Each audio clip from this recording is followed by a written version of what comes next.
ఏపీల కొందానికి పోతే బంగారం అన్నా దొరికేటట్టుంది కానీ పిరికేడు ఇసుక దొరికేటట్టు లేదు అని అనుకునేటోళ్ళు. ఇంతకు మునుపు పాత సర్కారు వాళ్ళు ఉన్నప్పుడు ఇండ్లు కట్టుకునేటోళ్ళు ఇసుక కొరకు వట్టించేటోళ్ళు ఉండే. వేల రూపాయలు పెట్టినా ఇండ్లు కట్టుకునేదానికి ఇసుక దొరికేటట్టు లేకుంటే అగో అట్లా బంగారమైన ఇసుకను ఏపీల కొత్త సర్కారు వాళ్ళు వచ్చినాక పుక్యానికే పంచ ఎగరం చేస్తుర్రట. గదేందో ఒకసారి అరుసుకొని వద్దాం పార్.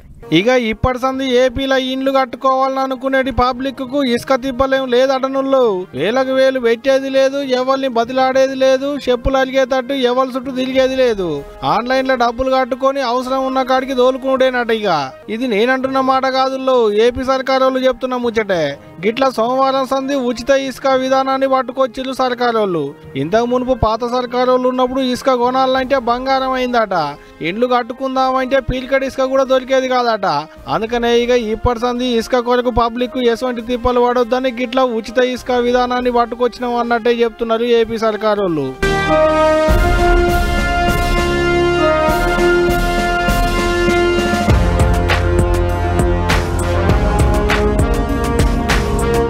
ఇక ఇది 28 ఏం తక్కువ 45 లక్షల టన్నుల ఇసుకుందట సర్కారు కాడ.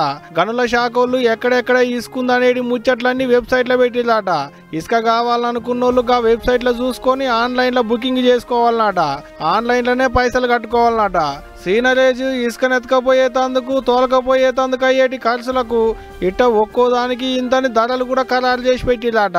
గట్ల ఒక టన్ను ఇసుకకు సీనరేజ్ కింద ఉత్త 88 రూపాయలేనట. బండ్లకి ఇసుకనెత్తేతందుకు టన్నుకు 20 రూపాయల చొప్పున కట్టుకోవాలన్నట. ఇసుకనెత్తుకపోయేటప్పుడు వేపిడ్జి మీద తూకం వేసి బిల్లులు ఇస్తే ఆన్లైన్లో బిల్లులు కట్టుకోవాలన్నట. గట్ల ఒక్క మనిషికి రోజుకు 20 టన్నుల ఇసుక ఇస్తారట. మంచి ముచ్చటే. ఇక ఇప్పటి సంది ఏపీలో ఇసుక కొరకు పబ్లిక్ ఓటిచ్చే బాధే లేదు కదా, ఏమంటారు?